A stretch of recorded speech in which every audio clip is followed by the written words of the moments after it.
You need to press the green or the red button. I startled slightly and looked up.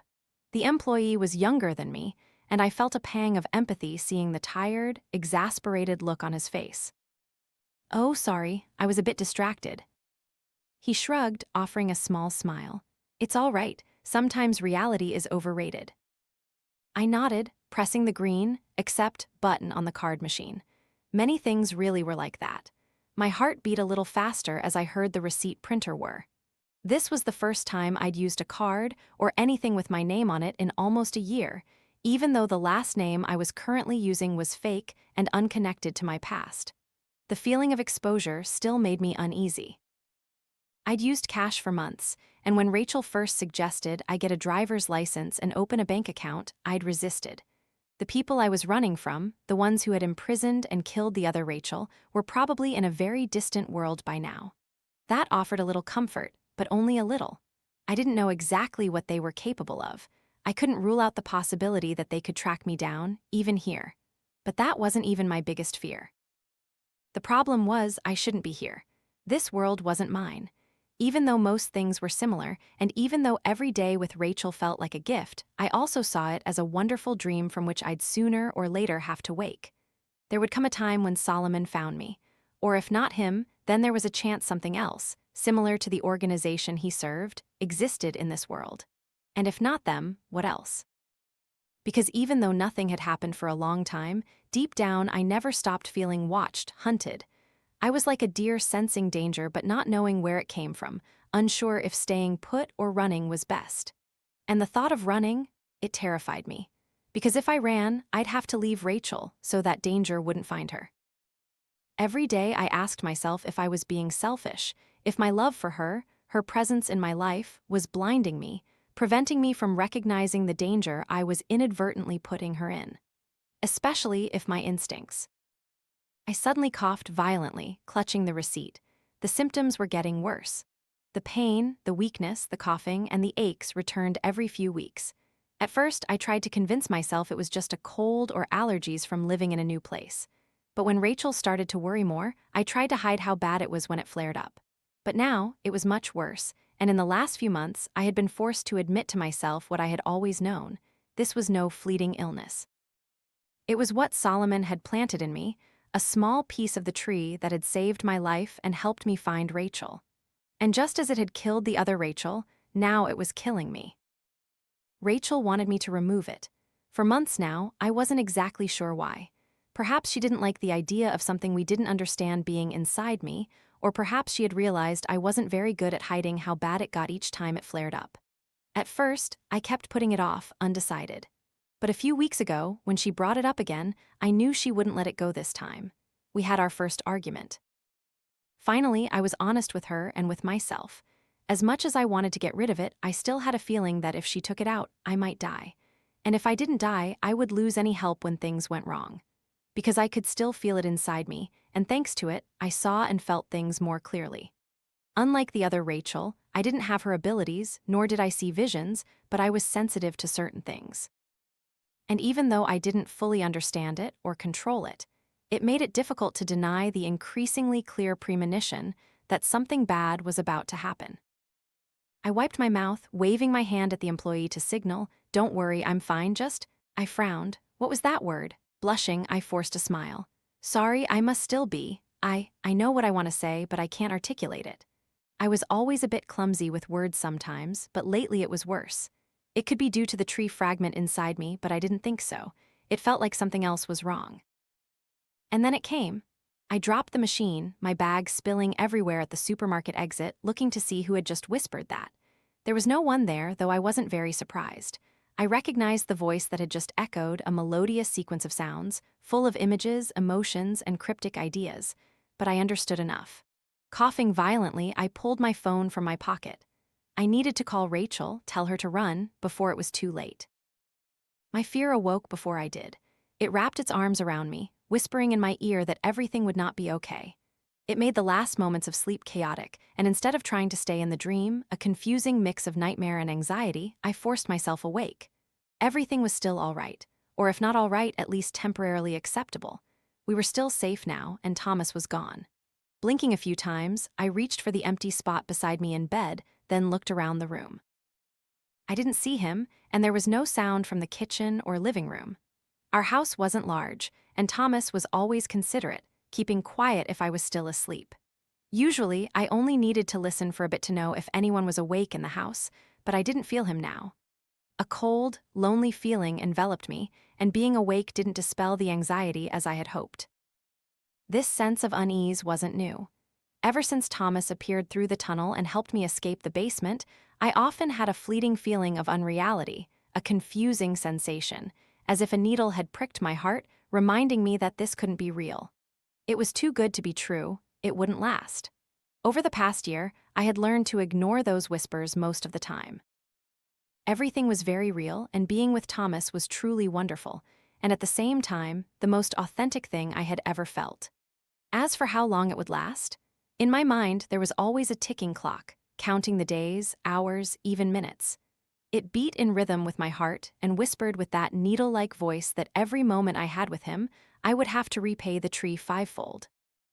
At first, I tried to ignore it. I was too happy to be free and to have time to get to know him, so it wasn't difficult. But as I gradually got used to being outside and realized my feelings, the panic began to set in. I panicked, unsure of what to do, when, and how much to tell him before it was too late. Thomas knew the basics. That I had moved into the house with Father Justin, discovered the room and the journal, and then traveled through the tunnel like him to escape after months of being imprisoned by Justin. Initially, I didn't intend to mention my continuous connection to the tree, but then Thomas told me his story. Towards the end, his eyes were red as he looked at me, his voice barely louder than a whisper, but it seemed to echo throughout the rented room we stayed in, 2 towns away from my old house and Justin's. He cried for her, a woman he had never met, but clearly loved very much, a woman he believed was another version of me. If before getting involved with the house, the tree, and the tunnels, I would have dismissed it as madness. But sitting there with him, I wasn't very surprised by the existence of parallel worlds or a magical tree. I had learned enough not to be shocked by such things anymore. Yet, when he told me, I didn't pay much attention to those details. The only thing I truly cared about was that Thomas was sitting on the edge of the bed, trying to hold back tears as he spoke of her death. I felt ashamed of my irrational jealousy then. I barely knew him. What right did I have to possessiveness? But shame and jealousy both vanished as his broad shoulders began to tremble, and tears finally fell. I moved closer on the bed, wrapped my arms around him, gently stroking his back as he described waking up and escaping the place where they had implanted something in him. He spoke of following the other Rachel's paintings and the singing voice from within him to another magical tree in his world, continuing down that path until he met me. He had been through so much, and even though my last few months had been terrible, at that moment they seemed insignificant. Holding Thomas, hearing his voice crack amidst forced laughter, I was angry at those who had done this to him, and sad that I couldn't help him more. I wanted him to be safe and happy, and I wanted to be the one to bring that to him. And when I touched Thomas's face, he looked up. I saw that between us, there was not only trauma and painful memories, not only longing for a lost person or finding a replacement. It was all very real, and I knew the light in his eyes was reflected in mine. So I kissed him. It was 2 days after we checked out and left that I told him about my bond with the tree, that I needed to find a way to break that connection permanently. Otherwise, I would have to return to those tunnels periodically, whether I wanted to or not. He asked for more details, but I vaguely replied that it would be a problem far in the future. At the time, I didn't feel like I was lying.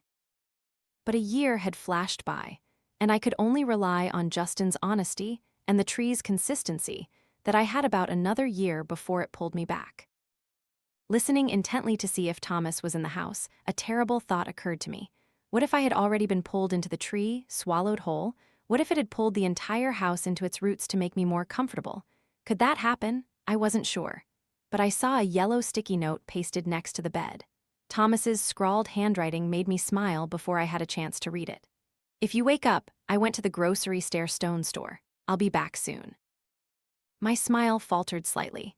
He had written stare, then stone, before crossing them out and writing store. Thomas often lost words, but lately it was getting worse, and he was gradually getting less good at hiding it. Just a few weeks ago, he would never have left such a clearly messed up note. But then again, a few weeks ago, I had never caught him pale and trembling from some sudden pain, surely related to the thing inside him. I had confronted him, telling him he didn't know what that thing really was or what it was doing. What if the person he worried would find us could use that very thing to track him down? Seeing the pain and fear in his eyes, I hated myself for pushing too hard, but I was scared. The times I had gently reminded him or urged him to find a solution, I only got a nod, a smile, and an "I'm fine." The closer I got to him, the more I wanted to protect him, even if I had to use strong measures to make him understand that the thing weakening him had to be removed. What if that thing was controlling him, making him not want to get rid of it? I'm serious, I can see it affecting you. Look at you, pale, with dark circles under your eyes. You sweat profusely every night. I know you haven't been eating as much lately. He shook his head, looking down. You're lying to yourself, Thomas. You're worse. The word loss you experience, it's happening exponentially more often now. You know that, don't you? His eyes flashed with anger for a moment. I'm not stupid. I know it's worse. The anger suddenly dissolved, replaced by a lost look that made my heart ache. I'm trying to cope, trying to find a way, but I don't think it's controlling me. Actually, it's been singing to me less often lately. I frowned. Listen to yourself. There's something implanted in you that sings to you. That's not normal at all, Thomas. Thomas suddenly looked tougher. Nothing about this is normal. The way you got here isn't normal either. I'm not. It's not. He choked, his eyes momentarily blank as if searching for words, then looked down, embarrassed. It's not controlling me. It helped me. It helped both of us. I stepped closer, placing a hand gently on his arm, my voice soft. Maybe, I think you're right about that, but now it's not helping anymore. It's making you sick. I just want you to let someone check it out. I know you don't want a doctor to find something inside you, but... He tensed under my hand. Right. I don't want them to. I don't know how they'll react or who I can trust. I can't risk it. What if the news reaches them? I squeezed his hand in frustration. Damn it, you don't even know if their asterisk are any them in this world. Maybe, maybe not. And what are the chances they'd hear about someone getting an X-ray or MRI in this remote town? He just stared at me. You don't know them like I do. And maybe you're wrong, but I still feel like we're not completely safe. What if this thing inside me can help us when danger strikes? I think I still need to keep it for now. He swallowed hard, then continued. Maybe it'll even help you break your bond with the tree. You never really told me when you have to go back or how long you'll be there. This time, I felt my face flush. I hated lying to him, even by omission, and I knew there was a bit of hypocrisy in pushing him to deal with his issue while I delayed my own. Perhaps if I spoke up, we could find a solution together. But I pulled back. No, he had enough to worry about. I couldn't add to his burden. If I told him exactly how much time I had left outside and what would happen when I was pulled back, he would surely devote all his energy to freeing me, putting himself in even more danger. I didn't know what effect returning near the tree or its tunnels would have on him, what it would awaken in him, and I didn't want to find out. Thomas read the thoughts on my face and nodded slightly. All right, I understand. I know my brain sometimes doesn't work right, but I'm not stupid, and I know you're hiding the worst from me. So when you're ready to be honest with me about what's happening to you then? He paused, a pained look in his eyes. I don't want to argue with you, and I know you just want to help, but we need to help each other. He shook his head. He couldn't find the words. I don't know what to say. I stepped forward and hugged him, saying nothing. Pushing further wouldn't help, at least not now. I needed time. Needed to think of a way to solve my own problem if there truly was one. That was the problem. For months, I hadn't ignored my bond with the tree. I spent hours sifting through memories, researching online, but found nothing. I even called the museum employee who had sent me the picture of Justin, but she had never heard anything about a strange tree outside the institute, and after a few minutes of conversation, I knew she thought I was joking or crazy. I had tried to devise a plan to sever the bond, but the most feasible idea always revolved around going back and trying to destroy the tree. I knew from Justin's recent attempts that led nowhere. I had thought about going to the tree and begging it to free me, but the thought of getting close to it before my time was up terrified me. Who could guarantee it wouldn't keep me right then? And how could I be sure it would release me, as it had released Justin? No. The best I could do now was try to keep Thomas healthy and safe, cherish every moment I had with him. If he would listen to me, I just wanted to make sure he was okay before I had to leave. The note Thomas wrote was still in my hand as I walked into the kitchen, but as I reached the living room, I suddenly stopped.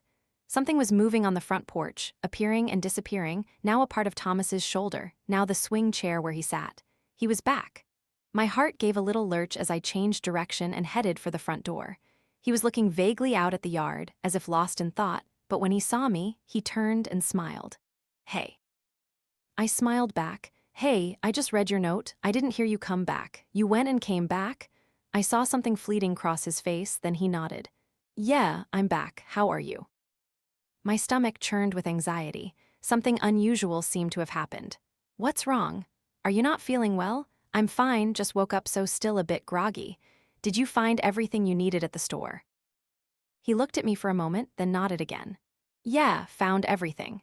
His gaze, which usually made me feel warm and happy, now made my skin crawl. It was as if "Yeah, I'll show you the things I."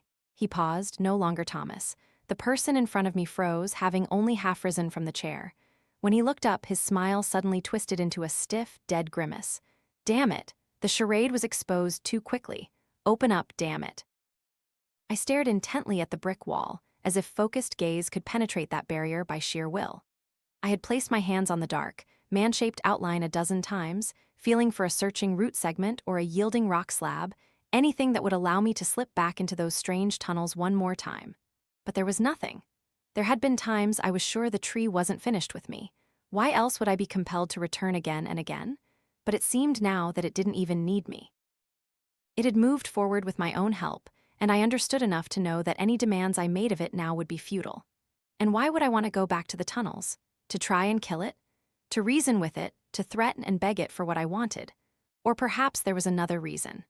The guilt churning in my stomach like a wild seed, twisting my insides, making my new life a life free from the horrible things that happened before bitter and tainted instead of sweet. A cold, empty life, haunted by fear and self-loathing, and the inexplicable need to return to this damned place again and again. I sat back down on the bed, clenching my fists to stop them from trembling. That helped me stay steady on the outside, but not within. My stomach was so knotted that I had to grimace. My constant companion resurfaced, reminding me that I didn't belong in the world outside.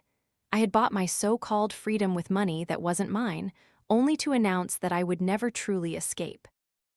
When I laid the last brick, blocking the entrance to Rachel's closet, I did it without hesitation. I was filled with a ravenous anger, fueled by righteous indignation and pain. In that frenzy, it was easy to ignore her so-called guilt. After all, she was only there because of me, and hadn't I intended to trick her into taking my place from the start? I knew full well the hypocrisy of my feeling betrayed, but at the time, it seemed too insignificant to bother with. Anger didn't care about justice or morality, you see. It only cared about distributing pain, only about the buying and selling of suffering. The first time I knew that kind of anger was when I returned to this world and killed my parents and my younger brother, John. Of course, at the time, I didn't think I was killing anyone. At most, I considered it delayed self-defense against the years they had abused and abandoned me. When I acted, I didn't feel wrong. On the contrary, I felt like I was embodying the hand of God, delivering deserved punishment to my sinful family. I was no longer weak and hated. I was strong, righteous, and in control. But what was I really controlling? When I returned and took the lives of my family as they slept, the fire within me was also dwindling. I had witnessed too many horrors since escaping the basement, hiding myself, then beginning to visit similar places, visiting other versions of myself. Many had died, and not a few had gone mad. By the time I returned home, I had seen nearly 50 versions of the crimes my family had committed against me in parallel worlds. Among them, 4 versions of me were still alive, trapped in basements. The first one had fallen into a high fever due to infection. I tried to lift him, but he screamed in pain. His pale, thin skin tore at the slightest touch. I thought he had lost his mind, but still hoped that if I brought him into the tunnel, the tree might heal him or open a path to a more benevolent world where he still had a chance to be saved. I tried to be as gentle as possible, wrapping him in a rotten cloth, intending to carry him out again. It was then that he pressed his cracked, burning lips close to my ear, far stronger than his frail body suggested. His voice was just a tormented whisper, but each syllable pierced my mind and heart. "Free me, kill me, please." The cloth was soaked with blood from the fresh wounds. Perhaps there were versions of me who would feel disgust or horror at taking another's life, even if it was an act of mercy. But they hadn't lived a life like mine, or worse, like the pathetic creature begging for release. It was easy to do it gently. Just a few seconds of tightening, and he was gone. The next 4 versions too dead from infection, too insane were even easier to release. I didn't enjoy killing them, but I couldn't deny a strange satisfaction, as if I was righting a wrong or saving a part of myself. Seeing more of my family's crimes in other worlds further fueled the fire of hatred, ultimately leading to their demise in this world. But when it was all done, the anger subsided, leaving only pain, loneliness, and sadness. I no longer belonged anywhere, no longer had anyone. At times I worried I would just drift indefinitely, sustained by the tree but never finding a home or peace, until I found love a few years later. It was like true freedom for the first time. That happiness made me foolish. All those years, I constantly tested my bond with the tree and became increasingly convinced that the time I had to spend in the tunnels was directly proportional to the time I was free outside. But I lied to myself that it wasn't true. Or if it had been true before, this time it would be different, that my love would make it different. Then I learned the truth. And when I lost my love, I felt all remaining hope and humanity vanish with it, leaving behind someone who could endure years of solitary confinement without breaking, who could inflict pain on others as he had suffered without feeling a flicker of guilt deep down. Someone who could bury a good woman alive, put her in his place, without a backward glance. Yet, as I climbed the final steps of the basement, what I believed would be the last time, I felt my anger slowly cool. I heard Rachel call from behind the wall, and instinctively I remembered the first night I was locked in the basement, my hands stained with blood, my face swollen from crying. I had hoarsely begged my mother to open the door. I paused on the top step, glancing back at the open basement door leading into the divided room below. Too late, I told myself. Too late to save her. The tree has kept her. She can endure as I once endured, and if she's as clever as I think, one day she'll find someone else to take her place, as I did. A weight settled on my shoulders, like the pressure of an impending storm. The acidic churn of guilt formed in my stomach. I swallowed hard, trying to ignore it all as I took the last step, walked out of the house, out of town, even out of the state. 2 weeks later, I returned. My long life had given me ample time for reflection, but I wasn't sure how I had utilized it, for it was only after condemning Rachel that I truly understood myself. I finally realized that I had used the voids in my life to define its shape and contours. The losses, my family's betrayal, my captivities from the basement to the tree's tunnels, to my own endless inner desert. A desert filled with hatred, torment, and regret, where nothing good could flourish. The moment I was robbed of my only love and the future I thought I would have, before the tree taught me its cruelest lesson. I had hated the tree for so long. It had no face or voice, but everywhere I went, it was present. It was too easy to see it as the master demon of hell. At times, I even blamed it for my family's crimes, even my own. It was easy to ignore the fact that it still kept me young and healthy, had freed me from the basement, given me the chance to see hundreds of other worlds, sustained my life even when I no longer wanted it. I often rebelled, seeing it as an intrusion, a theft of my free will. But that didn't change the truth. The tree had never directly harmed me, except by making me return to it periodically. That alone was significant enough, especially when it prevented me from having the life I desired. But that was still a one-sided view, from the perspective of my desires and needs. Whereas, clearly, I was dealing with an entity of superior nature, and more importantly, the happiness of a single individual. Perhaps I needed a bit of freedom to see that clearly. Like a starving animal, at first I did everything to satisfy my grief, anger, and longing to escape the tree. But once that thirst was quenched, I realized what I had swallowed was incredibly difficult to digest. My family's lives, Rachel's freedom, the best parts of my own soul. Those thoughts always lingered in my mind when I returned to visit my family's house. I wondered if it was worth it after all. Was the life I gained still worth living when it was so difficult to live with myself? Maybe the tree was truly important. Maybe it needed me. Maybe I could help it in this life. Was there anything more meaningful than contributing to something so miraculous? Each time I returned, I was tempted to go down and visit Rachel in the basement. I wasn't ready to release her and offer false hope that would be cruel, but I still remembered that loneliness, the oppressive darkness of that place. When first confined, we turned inward, trying to fill our existence with the scenery and colors of our inner world. But the gravitational pull of the basement always pressed down, suffocating the last vestiges of imagination, heart, and soul, compressing everything internal into a singularity, a black hole of self, an absurd void from which no light could escape. I didn't want her to suffer that. I didn't want anyone to suffer that. I lied to myself that perhaps she had escaped into the tunnels and traveled the myriad worlds it offered, or that she had broken through the wall and escaped weeks or months ago. But somehow I knew that wasn't the truth. Despite my efforts to deny it, I was still bound to the tree, and through it, I vaguely sensed Rachel was still down there, her survival fading, just as mine once had. Each moment was so long that almost every day I would visit, sitting and observing the house for about an hour. There was a small dirt road behind the house, quite far, but from that height, the house and the large, reddish-green tree in the front yard were clearly visible. Each time I drove up, the branches would gently sway, as if welcoming an old friend. Perhaps it was true. Over time, I watched the swaying branches more intently, almost hypnotized by the undulating rhythm of the green canopy, regular as the tides of a strange, distant sea. The strange thing was, seeing the tree no longer filled me with anger or fear. It seemed I missed it instead. Was it because I was increasingly aware of my own guilt, or due to the tree's own magic? I wasn't sure. What I knew was that the idea of breaking down the wall I had built, freeing Rachel, at least physically, grew stronger in my mind. And maybe, just maybe, I would ask the tree to take me back in her place. That day, I sat in my car, laughing bitterly at my own madness, when suddenly a movement on the porch pulled me from my tree-gazing reverie. The front door opened. Rachel stepped out with a tall man I had never seen before. My heart gave a slight pang of jealousy as I saw them holding hands, leaving the porch. Beyond the jealousy, I felt sadness.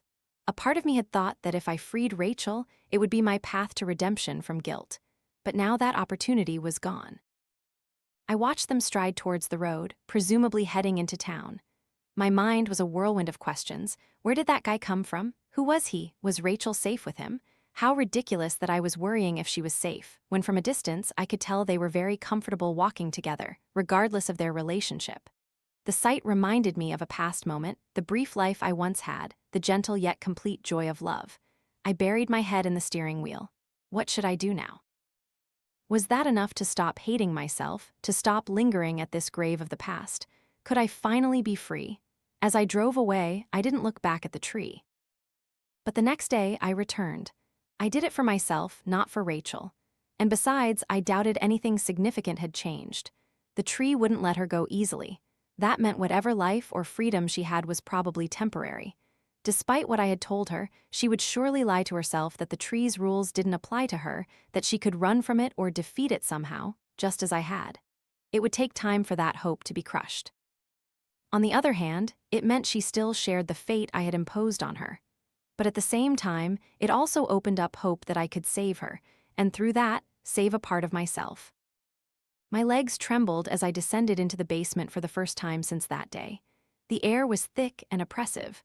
My heart pounded so hard I couldn't think of anything else. Step by step, I slowly walked towards the back room, my eyes fixed on the hole left after Rachel escaped. The thought of entering my old cell made me shiver, but finally, I held my breath and rushed in, as if diving into dangerous waters. The metaphor was apt.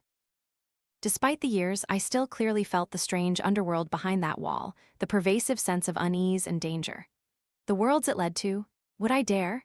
Even if it would listen to me, if it would take me back and release Rachel, would I have the courage to willingly become a prisoner again? I glanced back at the still open wall, the escape route clear. Seeing the cold, neon light from outside, I couldn't help but take a step back. No, I couldn't do it. It was clearly insane. I had to learn to live with this guilt, learn to accept that I deserved happiness, move forward, and believe that Rachel could somehow find a way out too. When I emerged, I was drenched in sweat. As I left the house, I promised myself this would be the last time. I couldn't blame the tree anymore. I had to take responsibility for myself, stop being weak, leave the past behind.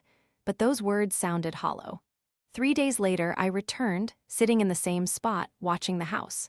Within a week, I started talking to the tree in the yard, though it didn't seem to pay any attention. As time passed, before the year was out, I was back in the basement multiple times like today. Some days I begged it to free Rachel, other days I just asked for my own release. Often I wondered if I had gone insane, and that thought made me feel better. Better that than believing the horrible truths I knew deep down. Throughout those months, the tree never responded. Many times I left with a small comfort.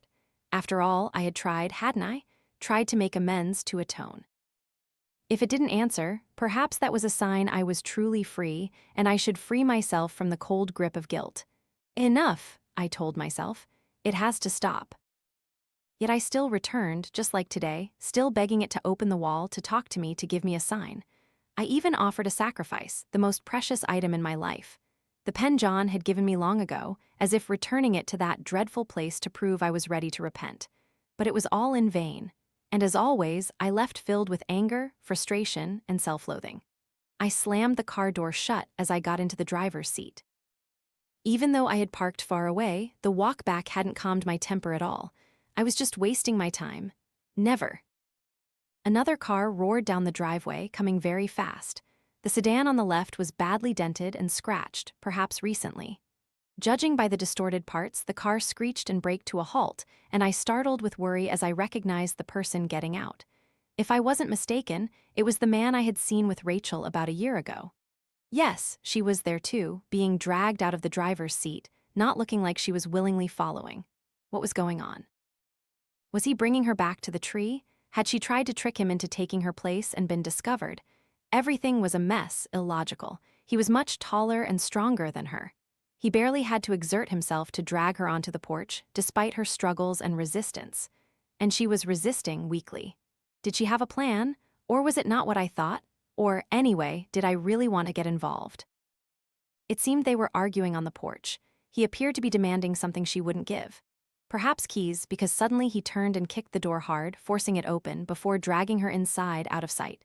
No, something was terribly wrong. I should help, right? Or should I just let the tree handle it? Surely it would protect her. And if not, perhaps that was a kind of ending too. I grimaced at my thoughts. I had to decide what to do, because if I didn't, things would unfold without me. Or me, another car suddenly roared up. This time, a small SUV with a damaged hood and cracked headlight and grille. The car slowed as it approached the house. A man jumped out. He looked exactly like the man who had just dragged Rachel into the house. He walked around the first car, then seemed to notice the front door standing wide open. I stared in shock. Was I seeing things because of the distance? But it was the same person, wasn't it? Why? Suddenly, I caught a movement in my peripheral vision. I turned to see the enormous tree looming over the overgrown lawn. The branches of the tree were no longer swaying languidly in the invisible breeze. Now, they thrashed wildly, the canopy violently agitated, like surging waves about to engulf everything. Something new was happening, new and dangerous. I felt the weight and the underlying electric current in the air. The storm was no longer distant. It had arrived. I called Rachel's number for the 10th time as the car rounded the bend and our house came into view. Still only voicemail, and her old voice echoing made my stomach clench as I pulled into the driveway and braked sharply, tires squealing. That voice was both her and not her, both present and distant like the voice of memory, like a fragment of what was lost, like a ghost.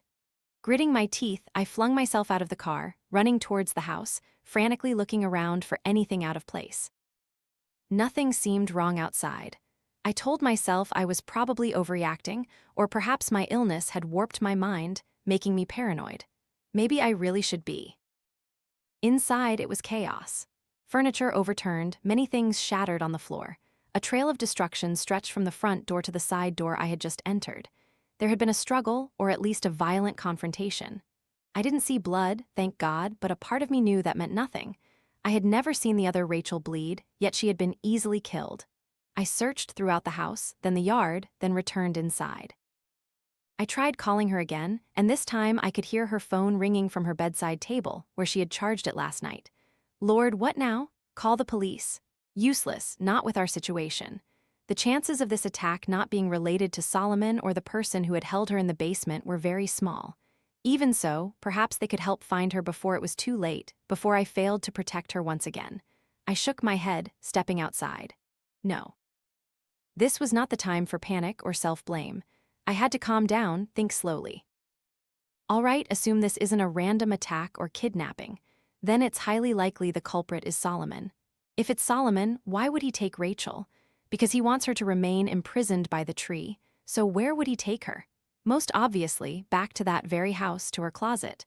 I swallowed hard, forcing myself to think further. If it's Solomon, he might not know about that house. He could take her anywhere. But he must have found a way into this world, and I don't know any other way than through the tree's tunnels. I also don't know why he would still want me if he had found the tree. But what if he doesn't want me, but he knows about my Rachel and intends to do the same thing he did to the other Rachel in the old world? A surge of fury mixed with horror washed over me. I had to lean against the wall to steady myself. Take a deep breath. Whoever they were, they surely went to that house, either to lock Rachel up or to return to the tunnels. I needed to get there. Try to catch up to them, stop whoever took her, and bring her back safely before it was too late. Rushing to my car, I heard a melody resonate from deep within me. It was a fragile tune, interwoven with fear and excitement, along with something even stronger than both. I drove onto the road, pressing the accelerator to the floor, my eyes constantly scanning for any sign of Rachel or her abductor. There was something else echoing in that melody, clearer as I turned the wheel towards the other house. It sounded like the cadence of a promise or a culmination about to unfold, but I wasn't sure if it was good or bad. Then I thought of a story my mother once told about encountering a tornado when she lived in Oklahoma. The whole family survived, but barely. The tornado tore off the roof and half the rooms at one end, missing their family by only a few feet. The cruel irony was that they had ample time to flee. The land there was flat, and they saw the tornado from a great distance. But because it looked so far away, they only had vague fears, not truly believing the danger until it turned direction and they heard a sound like a freight train bearing down. That was my mother's warning to me. Thomas, you always have to watch for storms here. See a sign and you have to leave quickly, because by the time you clearly hear it, it's already too late. My fingers slipped, slick with sweat and blood as I gripped the steering wheel. I had to catch them. I knew they were heading for that house, or at least still on the road before I caught up earlier. But I had lost about 10 minutes struggling with hitting the tree trunk and trying to pull the car back onto the road. Although I didn't recognize the car from a distance, I knew it was them when I saw the vehicle ahead. Rachel must have felt me too. She turned her head, her pale face hidden in the car's shadow. I had to force them to stop, but how? And if I did, what if that guy turned violent on her? I gritted my teeth, trying to push away all the what-ifs and fear. No time for slow calculations. The more I hesitated, the more chances they had to react or outmaneuver me. I had to stop them while I still could, because I might not get another chance. I switched to the oncoming lane, slowly gaining on them. The driver also accelerated, but I still closed the distance. I thought about ramming their rear wheel to make the car spin, but both sides of the road were dense with trees, and we were going over 90. I immediately envisioned a horrifying scene, the car spinning, Rachel hitting a tree trunk, dying instantly. But just ahead was a bend, and if the car didn't make the turn, it would go into an open field instead of slamming into the woods. She might be injured, but I didn't see any large trees out there, and it would slow the car enough for me to stop and apprehend them. I just needed to pull alongside and force them straight into that field, driving both cars into the long grass. I floored the accelerator, the engine roaring as my car surged forward. Now I could clearly see a tall man driving, and my God, he looked like me. The other car suddenly braked sharply, tires squealing, then swerved, its front end sweeping across my car's tail. The immediate effect was that my car began to spin, throwing its nose in front of their car and skidding into the woods. There was a terrible, crashing moment, pain flaring as my head hit the car window while I was thrown off the road. Then, a more horrific collision as I slammed into a tree trunk. The side airbags slammed into my head, plunging me into darkness. My first thought when I awoke was that I could distinctly feel my heartbeat pounding in my head. I was sitting in the car, airbags deflated, covering my shoulders and thighs. I had been in an accident. Rachel. Lord, he still had her. Someone who looked like me or had been made to look like me had taken her, and now I had no trace of them. I tried to open the car door, but it was jammed. Looking past the deflated airbag, I understood why. The car had slammed directly into a large pine tree right at the driver's door. It was miraculous I wasn't more seriously injured, but that meant nothing if I couldn't get the car back on the road to continue. My left eye stung. Something had gotten in it. I wiped it away, realizing a gash on my forehead was bleeding. Ignoring it, I reached out to turn off the engine, shifted to park, waited a moment, silently prayed, then turned the ignition key again. The engine started instantly. My heart pounding, I put it in drive, stomping on the gas pedal. The metal at the door groaned, followed by a crunching, scraping sound as the car's side scraped against the tree bark. The car lurched. Looking in the intact rearview mirror, I saw the tree trunk was caught on the rear bumper, firmly hooked. I gripped the steering wheel, pressed the accelerator harder. A loud crack sounded as the bumper bent enough for me to break free. I only slowed slightly to steer the car up the embankment and back onto the road. Looking at the clock on the dashboard, I guessed I had been unconscious for about 10 minutes. Too long. Too damn long. The tires shrieked as they gripped the asphalt. The car sped off again. No sign of the other car, but I knew where they were headed, or at least I hoped so. What if they didn't go to that house? What if I lost her again? I shook my head, dismissing the voice in my head, my own voice, and focused on the faint song still echoing deep inside. This was still the right path, and I would find her, get her back, no matter where they took her. And God help them if they tried to stop me. I leaped up the few extra steps into the house, only forcing myself to slow at the door. I knew they were here. The other car was parked outside. There was no way they could have walked much further. Moreover, their clear objective was the tree or the tunnels, and I saw no trace of them in the yard. However, I still had to be wary of an ambush. Pushing the door open quickly, I glanced around before entering fully. I didn't know the layout of this house, but perhaps I didn't need to. I guess they would go to that place if they were still around. That was my biggest fear right now, that they had already entered the tunnels, and even with that thing inside me, I still wouldn't be able to find her again, lost among the myriad paths and worlds behind the tunnels. That thought made my chest tighten in panic. I had to hurry. I found the basement door and gently opened it. A light was still on downstairs. I wasn't sure, but I thought Rachel had turned them off last time we were here. Of course, someone else could have entered and turned them back on, but no. I heard sounds. They were down there. A mix of relief and tension churned in my stomach as I began to descend. I should have brought a weapon. I had thought of it in the car, but it was useless then, and I didn't want to waste time searching upstairs while that guy might be killing her or dragging her through the wall. Now, I flexed my fingers as I reached the bottom of the stairs. It's okay. I'll stop them anyway. I looked around the first room, nothing suspicious. The door to the back room, where the secret cell was open. Cold neon lights spilled out. They must be in there. I swallowed hard, approached the door, and peered in. My intention was to observe carefully first, then rush in. But then I saw her. Rachel, leaning against the broken brick wall, her face covered in blood, eyes closed. A memory suddenly surged, suffocating me, that beautiful face, sharing a likeness with someone long dead, floating in that monstrous place that held her prisoner until they killed her. No, no, no. My breath burst out as I felt the knife plunge into my stomach. I reached to grab it, but a hand pulled the blade out, then stabbed again. Looking up, I saw a hard but familiar face grinning at me. Damn it! I started to feel dizzy, a burning fire spreading across my abdomen. They told me that catching you wouldn't be this easy. He smirked, pulled out the knife, and shoved me against the doorframe as my legs almost buckled. And it's true, they told me to bring you back, to bring the thing inside you back. But it looks like if I have that woman, they'll be happy too. She's also a Rachel, isn't she? So if I kill you... He lunged forward, a cold smile frozen on his face. Then I'll be the last one left. The last one left. I heard that voice as if in a dream, both familiar and strange, both comforting and terrifying. Why? It was Thomas's voice saying something I didn't understand. My head was pounding. I wished he wouldn't speak like that, all wrong. And oh my God, I suddenly remembered not Thomas, someone who looked like him.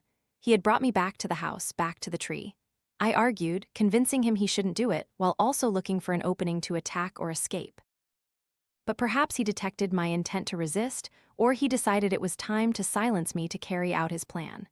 As soon as we reached the bottom of the basement stairs, he pressed a rag over my nose and mouth. his other hand clamped tightly around my waist. I struggled, but it was useless. Whether he was Thomas or not, he was tall and strong enough to hold the rag tightly until my consciousness faded into darkness. I opened my eyes, recoiling from the harsh light that blasted straight into them, burning the image of the room onto my retina. I was lying next to the opening to the cell. And there, not Thomas. And there, oh God, I recognized my asterisk Thomas immediately, and seeing both of them at once only made their differences clearer. The one standing over Thomas had a tense demeanor, a kind of hatred seemingly constricting where his heart should be. His back was to me, but just by his stance I knew he was about to strike. While Thomas struggled to get up, he's going to kill him. My chest tightened as I saw the dark red on Thomas's abdomen through the gap between the other guy's legs. He was already wounded. I had to help him, even if my body was so battered and weak I wanted to collapse. I had to do something. I could distract him. But what if that wasn't enough? I needed a weapon. Maybe the bed frame I used. But what if I didn't hit hard enough? Or damn it, could I even stand? Hurry, if not soon. I saw a strange metallic gleam reflecting the light on the surface of the chest in the cell. What was it? Where did it come from? I tried to drag myself closer. Thomas was saying something to him, but I couldn't focus on the conversation. I had to move my limbs quickly and silently to reach that gleaming object before it was too late. I stared at the man who looked like me, trying to find a sign of doubt or regret on his face. Some kind of. What was the word? It didn't matter. Nothing mattered if I couldn't find a way to stop him, or at least make him spare Rachel. Just take me, I won't resist. And they came for me, not her, right? I guess so, based on his words. But when I saw his eyes flash, I knew I had touched a nerve, some fear. Maybe he was working for Solomon or someone else, but he was still wary of them. I briefly hoped I had swayed him, but then his expression hardened. Sorry, no. You'll pass out or die within the first few minutes, and carrying your body is much heavier than hers. He brightened slightly. They just need the thing in your belly anyway. He gestured with the blood-stained knife towards me. And I can just cut you open and take it, right? This wasn't working. I saw a movement in my peripheral vision. It was Rachel. What if I held him off, she could escape to the tunnels? Maybe the tree would protect her there, block him from entering. I just needed to distract him, keep his attention away from her, try to talk him closer to me. I felt my strength slowly draining. A bone-chilling cold radiated from the wound, but I wasn't as utterly depleted as I was pretending, at least not yet. You don't have to do this. You're me, right? Another version of me, think about it. It's like killing a brother or killing yourself. We're one. He scoffed. You think they didn't teach me how to deal with your pleas? I'm not you. They trained me, changed me. He briefly looked away, a flicker of confusion and haunting in his eyes. They made me into something, I think. He shook his head, pushing back the momentary doubt. But it doesn't matter. Only survival matters. Taking what belongs to me, what you stole from me just by existing. His smile widened. You see, killing you solves almost all my problems. He suddenly yelled. I looked down to see Rachel gritting her teeth, pulling a piece of metal from his thigh and stabbing it into his bare ankle. Roaring, he turned to her, kicking her shoulder, then stumbled back towards the wall near me. Without hesitation, I reached out as far as I could, grabbed his good ankle, and pulled hard, sending him crashing to the concrete floor without another sound besides a choked grunt. No time to waste. My limbs felt like cotton. The world reeled as I struggled to stand, leaning against the wall, trembling violently. I looked at Rachel. She was in pain, but seemed not severely injured. No time to check for sure now. Stepping forward, one hand clamped over the bleeding wound in my abdomen, the other outstretched for balance. No more tiptoeing. I had to get that thing before it was too late. The heavy hammer was still where we had left it, leaning against the wall inside the secret room. It barely budged as I tried to lift it, incredibly heavy. But no, I could move it. I had to. Taking my hand from my abdomen, I gripped the hammer handle with both hands, slippery with my own blood. But at least I could pull it from its recess, dragging it towards the other version of myself, the one who was rolling over, trying to get up. Once he got to his feet, even with an injured leg, I wasn't sure I could stop him. In that brief instant, I knew what I had to do. Think slow to act fast. I tightened my grip on the hammer handle, swung it up, putting my full body weight into it, even though my limbs were numb and my abdomen felt like it was tearing open. No time to aim or worry about failure. I was doing what I had to do, what I would do. There was no other way. The iron mass swung in an arc, and as it struck the back of the other Thomas's head, it barely slowed down. The impact sent him crashing back to the floor with a wet crack, followed by a more splintering sound as his skull shattered. The shocking reverberation sent a shudder through me, making me drop the hammer handle. But it didn't matter. He was dead. Rachel was safe. And I crumpled, gasping for breath. "What happened?" Rachel rushed over, tears welling in her eyes. "You'll be okay. I'll go find something to bandage your wounds, find a phone then." I reached out and touched her face. No, not enough time. Her eyes widened. "Yes, I'll be right back." She started to struggle to her feet, but I gripped her arm with a strangely numb hand. Everything felt so peculiar. I felt as if I no longer had a physical body, or if I did, it was very far away. But my mind seemed remarkably clear, as if for the first time I could truly think with great clarity. I vaguely saw that strange hand gently squeeze her arm. "The tunnel, take him into the tunnel." I was paralyzed.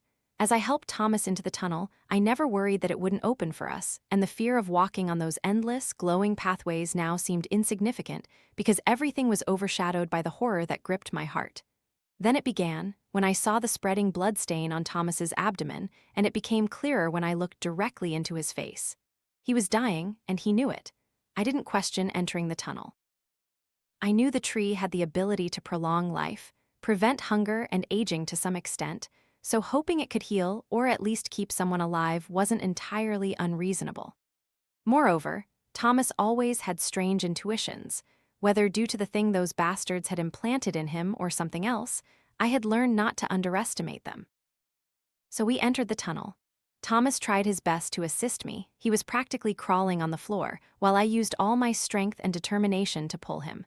Once inside, I lifted his shirt to examine the wound. Lord, that bastard had practically disemboweled him. I took off my jacket, pressing it against the wound with enough force to stem the bleeding, waiting for the tree's miracle if it would perform one.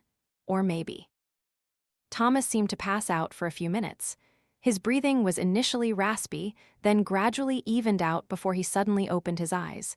He smiled weakly, nodding slightly. "Still hurts a lot, but it's better." "Let's check the wound," I grimaced, peeling the blood-soaked jacket from his abdomen. Fresh blood was no longer gushing, but the stab wound was far from closed. I could still see several torn sections of intestine exposed. Swallowing hard, I looked into his eyes. "Better, but not healed. I'm not sure it will heal on its own. I think I need to find help. Maybe the tunnel will keep you stable long enough for me to come back." Thomas shook his head, making me frown. My voice sharpened. "I won't let you die. You won't die." My anger suddenly vanished, sweeping away my breath and composure. Tears in my eyes, I gently shook my head. "We have to do something." Thomas placed his cold hand on my arm. "It'll be okay. We have to go deeper. The thing inside me is pulling me deeper, and I trust it. Whatever it is, it doesn't want me to die." I squeezed his hand. "My love, I don't think you can go any further. You'll tear open." He smiled again, gently squeezing my hand. "It'll be okay. The tree itself can't heal me, but it's trying to lead us to somewhere someone else can." I trembled, exhaling, glancing at the wound, then looking at him. "Are you sure?" He nodded. "I think so." Although Thomas was better, he was still staggering, and I could see that each step, each breath caused him more pain. We walked very slowly. I let him set the pace and choose the turns. He never stopped or hesitated at intersections, but it was clear that every passing second was a burden on his body. Occasionally, I asked if he wanted to rest. He always shook his head. We both understood his time was running out. Around a bend, we saw a brick wall blocking the way. I felt Thomas visibly relax and my heart clenched. He was pale, covered in sweat, though he still tried to appear calm. I clearly heard the tremor in his voice when he asked, "Is this the way out?" He nodded. "Yeah, I think so." The wall vanished as we stepped through. The moment we crossed the threshold into what I guessed was another world's basement, Thomas almost collapsed completely on me. I had to brace myself to keep from falling with him, then slowly lowered him to the concrete floor. I didn't have my phone, but searching Thomas's pockets, I found his. I immediately turned on the flashlight. He was still breathing, but unconscious. I saw blood seeping again from the stab wound. Damn it, I should have made him stay in the tunnel. He wasn't thinking clearly. Now I had to drag him back in, hoping that would be enough. And then, no, I needed to calm down. I had to trust him and trust that I could help. There was still time. Trying to catch my breath, my hands trembling, I swept the light around the room. This was also a version of the basement, but empty. No cell, no furniture, nothing. Not entirely accurate. Near where Thomas lay, I saw number 71 carved into the floor.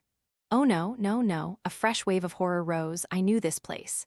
A glowing cave, the decaying tree, something terrifying hidden in the shadows, something that had spoken to me. What had it asked? What do you offer to gain what you need, traveler? Everything suddenly became clear. It offered a trade. And if it was still there, maybe it was the only thing that could save Thomas. Whatever the cost, whatever the demand, I would accept if it saved him.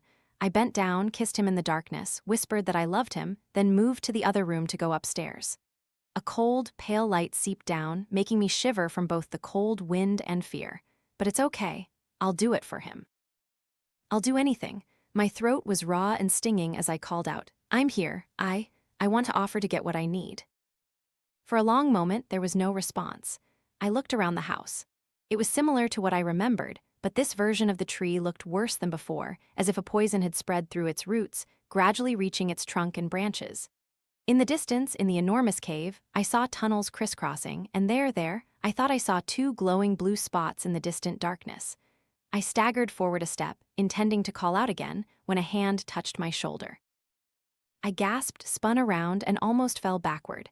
It was a man, a little taller than Thomas, but thinner and older. He raised both hands in a gesture of peace, offering a strained smile on his tough, unreadable face. Didn't mean to startle you, but you need to hear me. You don't want to deal with whatever is out there. I frowned. I have no choice. My Thomas is dying. I have to save him. His face softened slightly. What's wrong with him? I swallowed hard. He was stabbed very badly. My voice trembled as I pointed towards the house. He's going to die if I don't save him. I think the thing here can help. His expression darkened, sending another shiver of fear through me. Clearly, this was no ordinary man. I wasn't sure if he was bad, but there was something dangerous about him that put me on guard. He looked at me for a moment, as if weighing something, then spoke. Maybe it can help, but you won't like the price. I have medical supplies here. He patted the backpack he was wearing. I intended to use them for someone else, but I don't mind sharing a bit to help your friend, if you agree. I glanced towards the far end of the cave. The two blue lights were clearer, seemed to have moved closer. I want to, but honestly, a first aid kit isn't enough. He's dying. His face was impassive, only his eyes bored into mine. I understand. I still think I can save him. He took a step closer, extending a hand. My name is Patrick. I'm a surgeon. Thomas was still motionless when we reached him, and my heart skipped a beat at the blood spreading around his abdomen. He was still breathing, but under the harsh light of the phone, he looked pale, as if slowly fading away. The man named Patrick moved past me, using his own flashlight to illuminate Thomas. His hands worked with a calm precision that was both reassuring and agonizingly slow. You have to hurry. You have to save him. You. Shine the light on his abdomen, he instructed. I started slightly, moving to better illuminate the area. I almost held my breath when I finally dared to ask the question that had been gnawing at me since he started examining. How is he? Patrick didn't stop working as he examined the stab wounds on Thomas's abdomen. Very bad. His heart rate is erratic. He's lost a lot of blood. Not yet in hemorrhagic shock, but close. I need to intervene immediately, but I can't do it down in this basement. He looked up at me. We have to get him upstairs, out into the light. I need to perform an open abdomen surgery, and the light here isn't good enough. Standing up, he gestured towards Thomas's feet. When we move him, try to be gentle, avoid compressing or folding his abdomen too much. You take his legs, and we'll carry him up together. I was about to step forward when I paused. Wait, what if we do it in the tunnel? Patrick looked at me with confusion.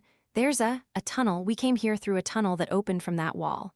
I went to the wall, but nothing happened. Panic surged. I turned back to him. It's not. The tree, it has to let us into the tunnel. It might stop the bleeding. It might help him. Fear within me boiled into anger. I turned back to the wall, slamming my hand against it. Open up, damn you. He's dying because of you. You have to. I stopped dead as I felt Patrick's hand on my shoulder. Turning, I saw him looking at me, his eyes sad but not unkind. Under the dim light, I believe you, but it's not opening now, and we don't have time to wait. Now hold him steady. Every jolt as we carried Thomas upstairs made me tense, but ultimately everything was smoother than I expected. Despite his age, Patrick was very strong and steady. Within minutes, we had Thomas lying on the front porch floor. He handed me his flashlight, immediately rummaging through his bag, spreading a piece of cloth, and laying out a row of medical instruments. I don't have many things. I only brought enough bandages, simple emergency surgical tools, initial burn or infection treatment.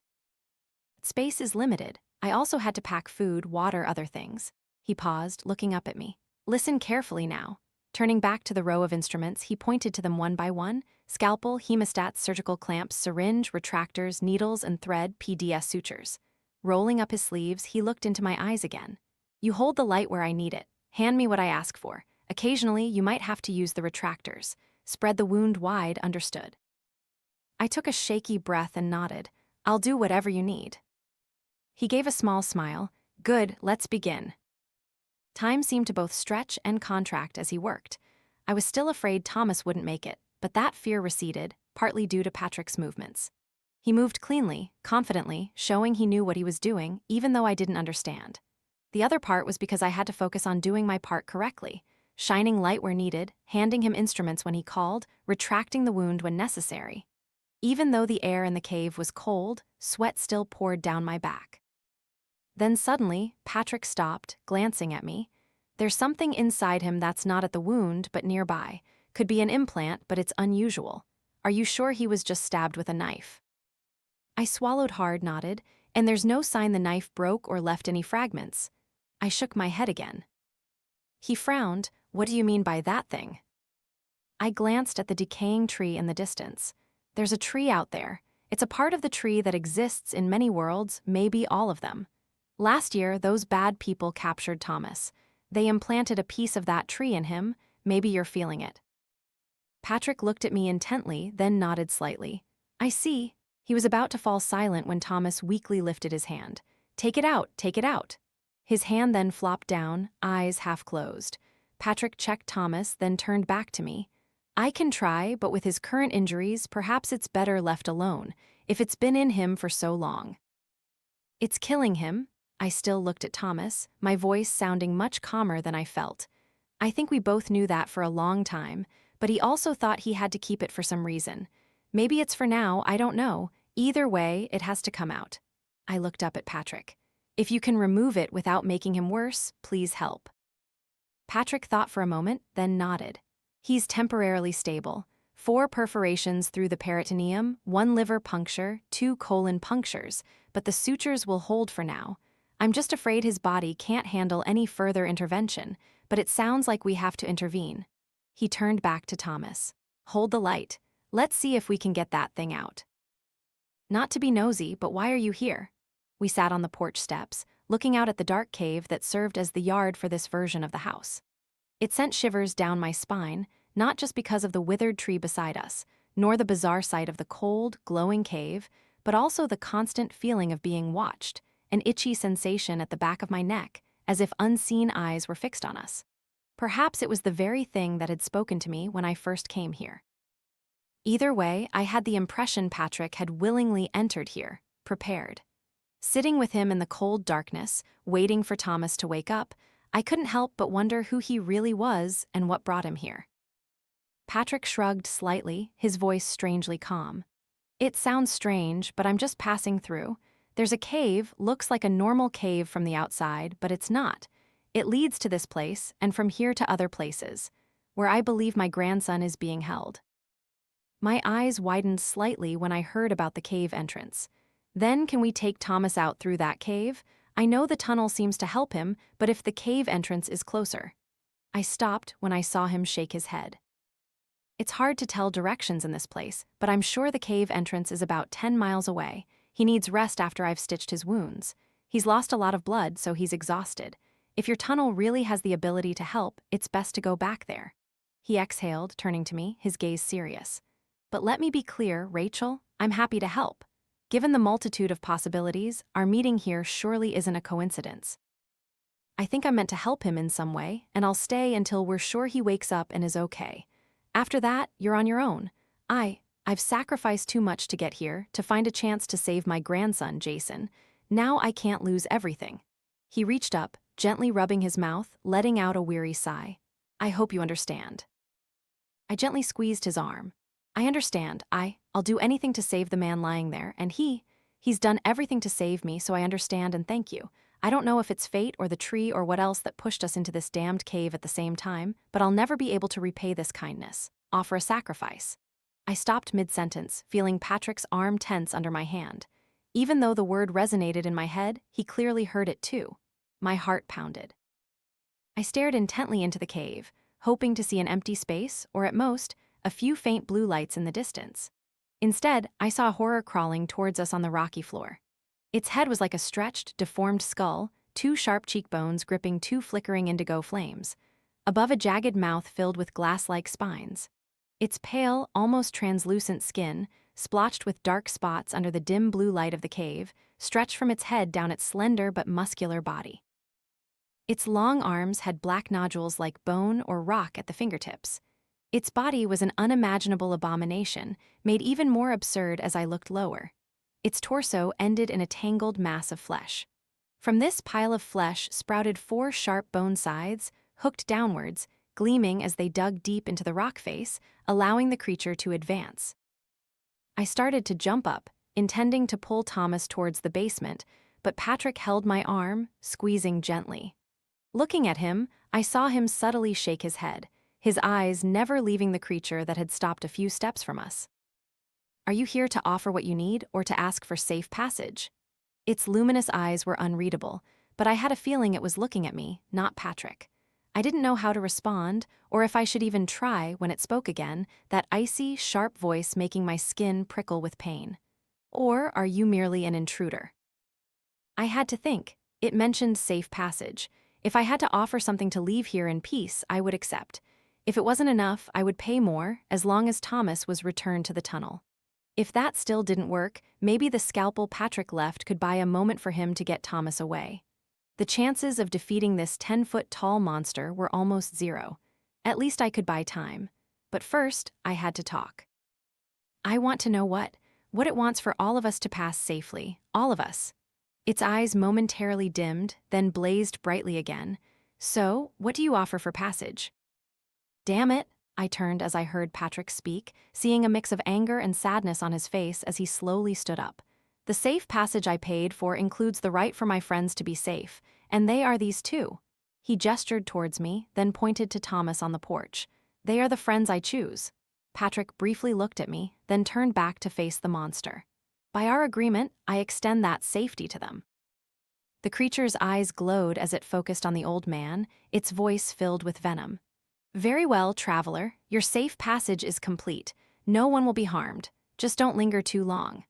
With that, it turned its back and slithered back into the far reaches of the cave, disappearing through a black opening. I exhaled, not realizing I had been holding my breath, then turned and embraced Patrick.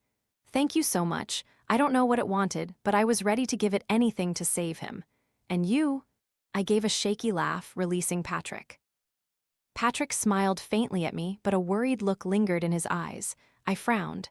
That was for your grandson, wasn't it? Jason. He nodded softly. Yes, I thought so, but now I understand it was for you too. He rubbed his face, shrugging slightly. Don't worry. If I find the boy, when I find him, we'll find another way back. Patrick looked back at where the creature had vanished. But now we must hurry. I assume it kept its promise, but I don't trust it beyond that. I'll help you get Thomas back into the tunnel if it opens. Then I have to go. Our immediate concern is to see if he's awake. He's awake, I jumped, hearing Thomas's weak, hoarse voice, yet it was one of the most wonderful sounds of my life. Looking back, I saw he was not only awake, but struggling to sit up, grimacing in pain. Careful, slowly. I rushed to his side, wrapping my arms around him, kissing his temple to comfort him. Looking up at Patrick, I raised an eyebrow. Is it okay for him to move like that? He nodded. He can move around if he's careful and you help him.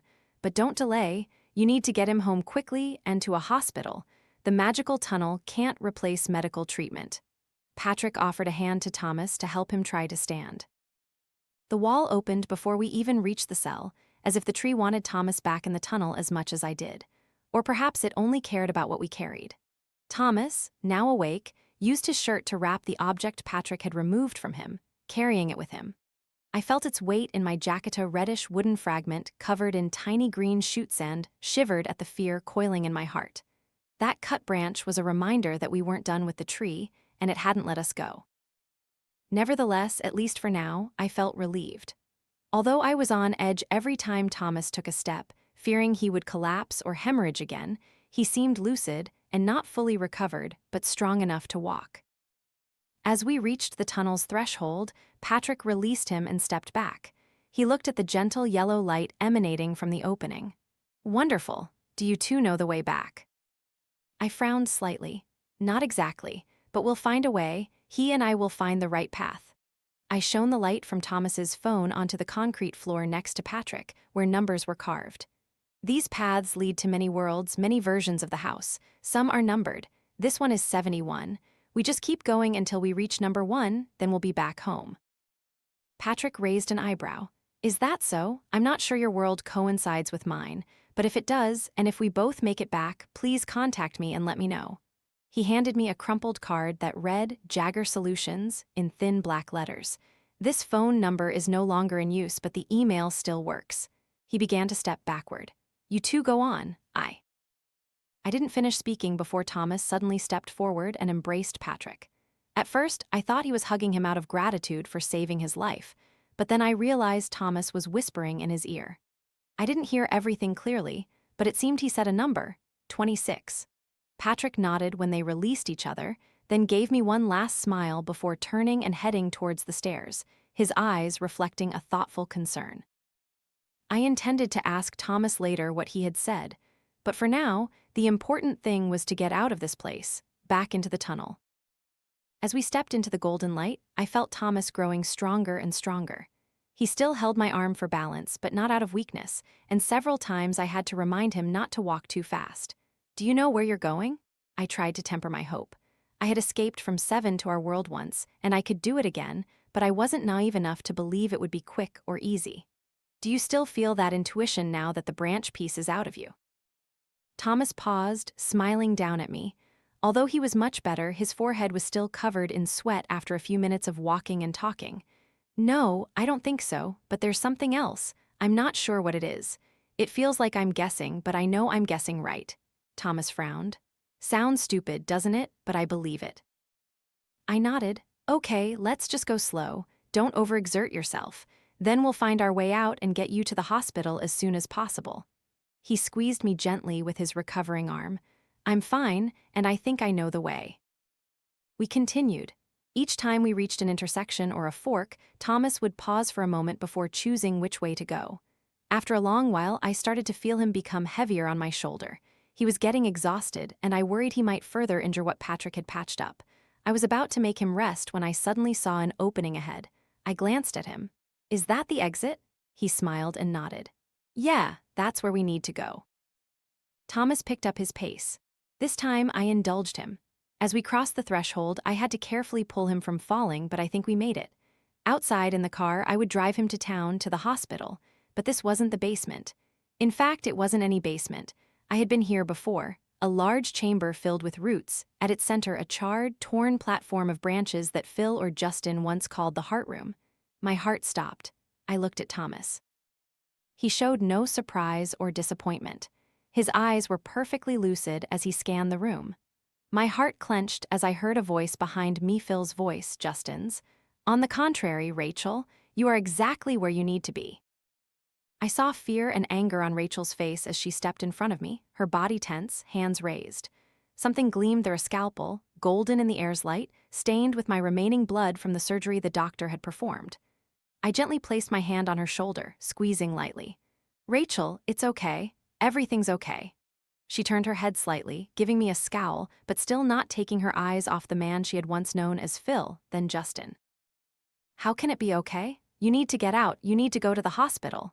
She turned to Justin, waving the scalpel in the air. And now he's lurking here to ambush us in this damned place. Rachel glanced around the room. The heart of this monstrous tree, it's surely still manipulating you, making you think you know the way out, but it's only to lead you back here. I sighed, squeezing her shoulder again. No, Rachel. When I was unconscious, before you took the branch piece out, I talked to it more. To the tree, I guess. I still don't fully understand, but enough to know what I need to do. I let us here myself. I wasn't sure I could find the way, but now I'm glad I did." Rachel recoiled, glaring at me, fire erupting in her eyes.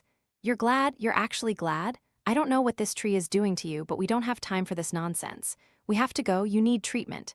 She threw Justin a murderous look while he remained silent, observing everything. "And if anyone gets in our way, screw them. Let's go, Rachel." She grabbed my hand and I held hers, and she suddenly stopped, looking up at me. This time, she truly looked at me.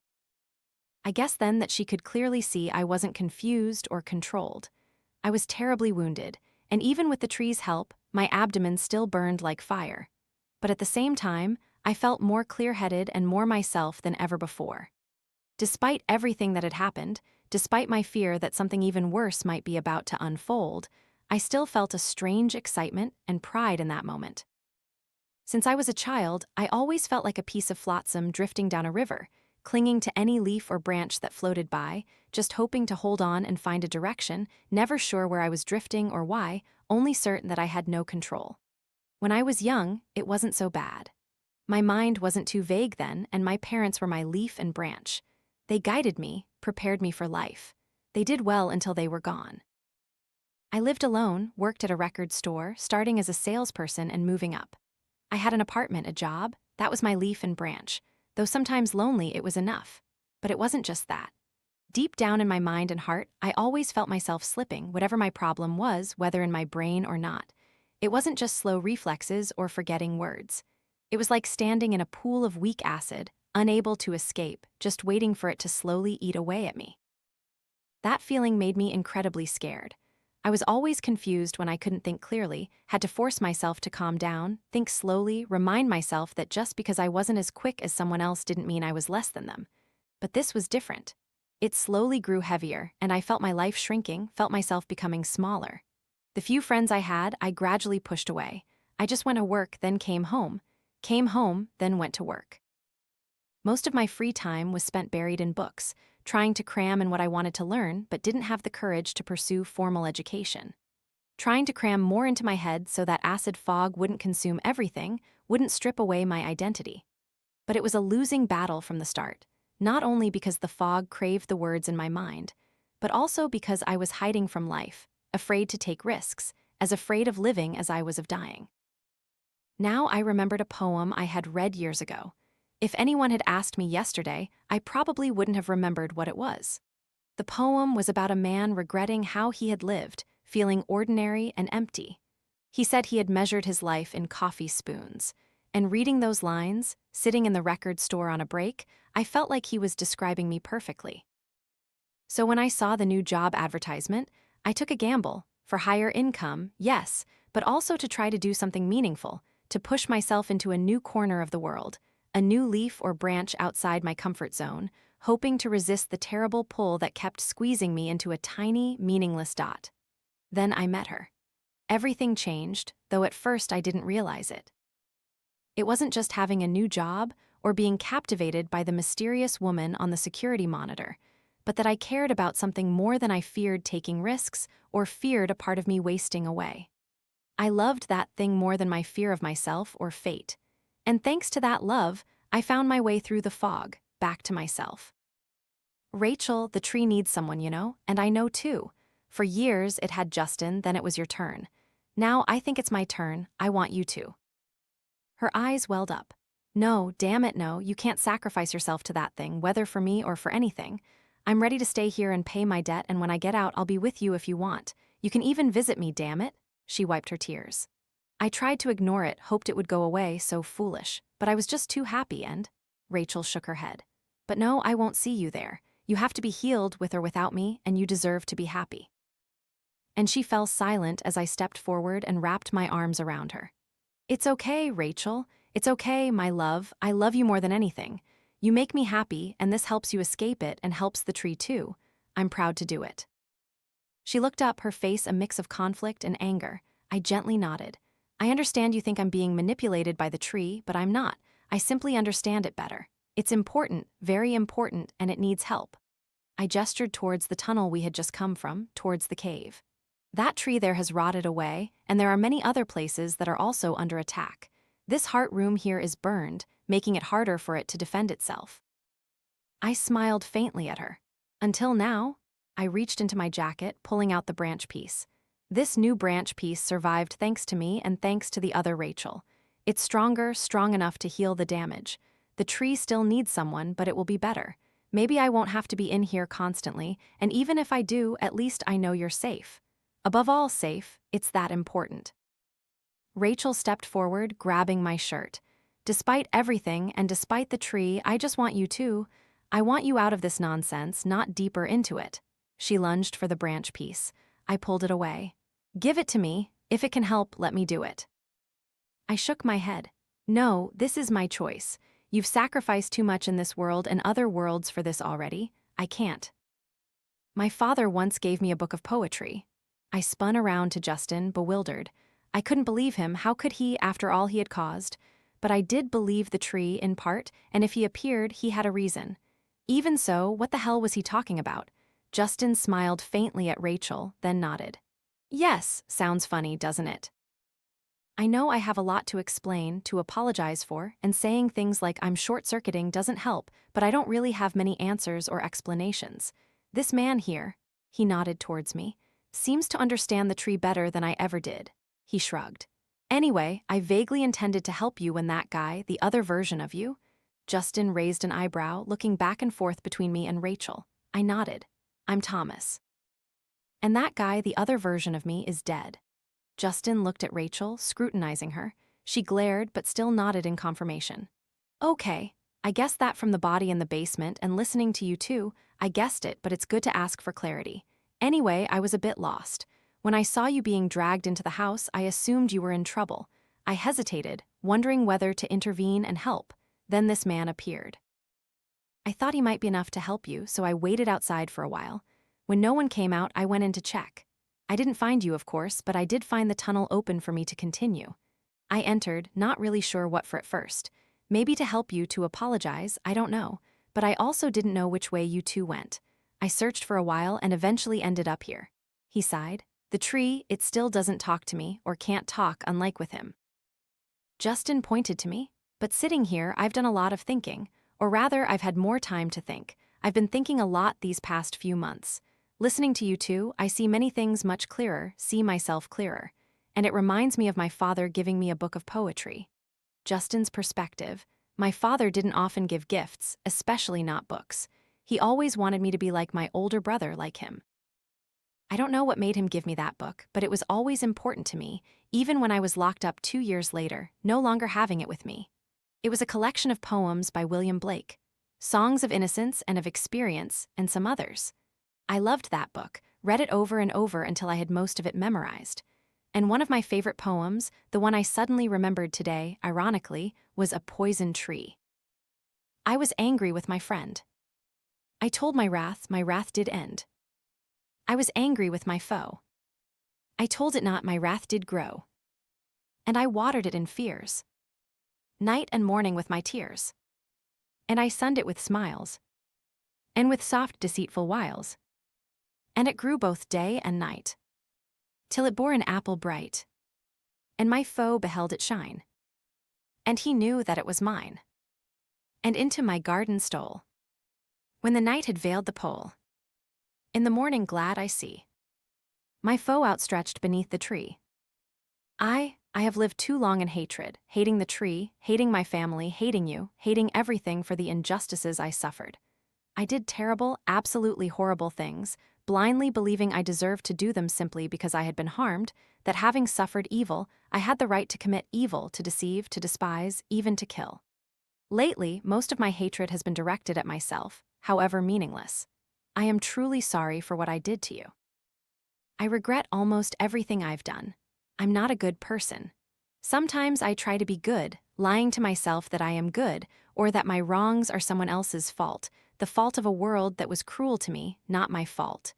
But seeing you two, I don't know the details of what you've been through, nor do I dare to guess what you're thinking. But I clearly see your willingness to love each other, to sacrifice for each other, to give up everything for that love, and to be ready to protect, whatever it may be, even this damn tree. I am even more ashamed, not only for my crimes, but because I wasted something precious. This very tree, this miracle spanning countless worlds, perhaps even connecting them, always with me when I discovered it. It was joy when I was imprisoned, it was an escape throughout the subsequent years, it was a companion. And yes, it took many things from me time, freedom. But now I think it only took what was necessary to sustain itself in its struggle and maintain its role in creation. In return, I had long life, good health, and countless worlds to visit when it didn't need me so much. In response, I tried to burn its heart. Yet now it still allows me to return, my only true and constant friend, only showing me the way, if not to atone, at least to find peace and understanding. I have lived too long, constantly resentful of what was taken from me, without understanding the tree, and perhaps you too as well understand a truth. It's not about what we receive or what we steal, nor about who or what we want to obey us, nor even about finding someone to love us. It's about what we give. It's about what we love. Justin's eyes widened as he heard me speak. Yes, exactly, just like that. A fleeting look of sadness or regret crossed his face as he looked at me and Rachel, then he bowed his head towards the root platform in the center of the room. I don't know if the tree is benevolent, or if using terms like good and evil is appropriate for it. Perhaps it's like calling gravity evil or envying a cloud. But I always knew it was very special, very essential. I've lied to myself about that for too long. But it is important, isn't it? His eyes sought Rachel's. She nodded. Yes, I think so. Then she looked at me, squeezing my hand again. I returned the squeeze. Exactly. When I heard the thing inside me, I was actually hearing the tree. I felt it was afraid. It wants to live, to be healthy and exist. But more than that, it fears what will happen if it disappears. It's strange. It doesn't speak in words, but I still understood parts of it. And before you took the branch piece out, it said more. I believe what it said. That's part of why I'm willing to stay. I glanced at Justin. But unless I'm misunderstanding, I guess he wants to get his old job back. I saw Rachel frown, shaking her head. No, maybe he's changed or maybe he's cunning, but this bastard locked me behind a brick wall.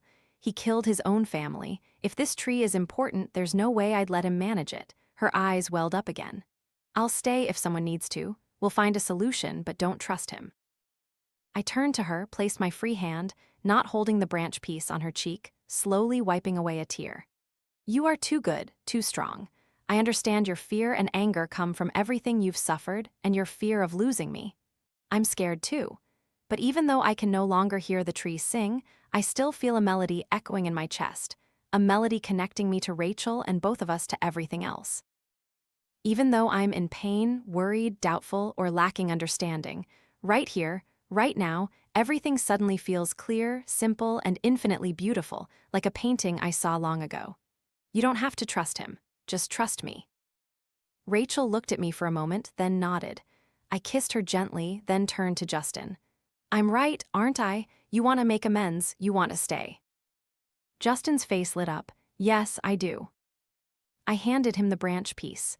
Then do it, but do it the right way. This is your chance. Don't be foolish and let it slip away. I held his gaze firmly. I don't want to harm anyone else, but I will if I have to.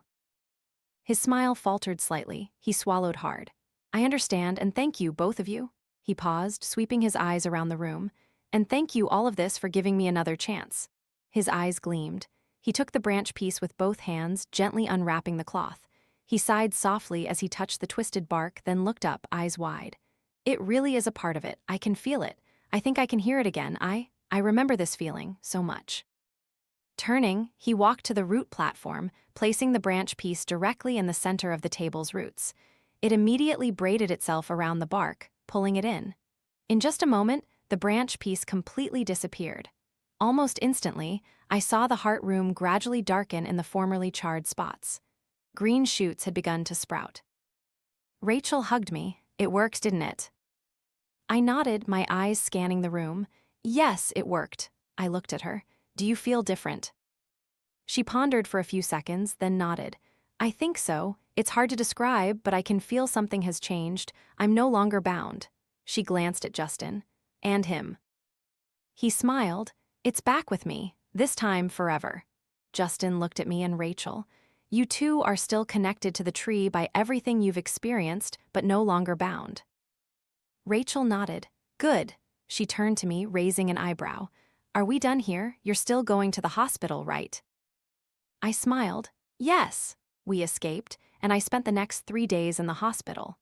The doctors finally admitted they kept me for so long because of the nature of my wounds, but in reality, my health was better than they expected. Strangely, I showed no signs of infection, and whoever performed my emergency surgery must have been very experienced. On the 4th day, Rachel pushed me out to the car in a wheelchair. I felt as if I had just stepped into the sunlight after a lifetime trapped in shadow or fog, partly because my mind was clearer now, but only partly. I was also less worried, less afraid. The vast, strange world was more dangerous than I thought a few years ago, but also more wondrous than I had ever dared to dream. I knew we would still face difficulties later, not just Solomon, but the everyday problems of life. But it was okay. I rose from the wheelchair, smiled at Rachel, then hugged her tightly. We would face everything and overcome it, trying to help others if we could. And no matter what happened, no matter which world, as long as we were together, we were home.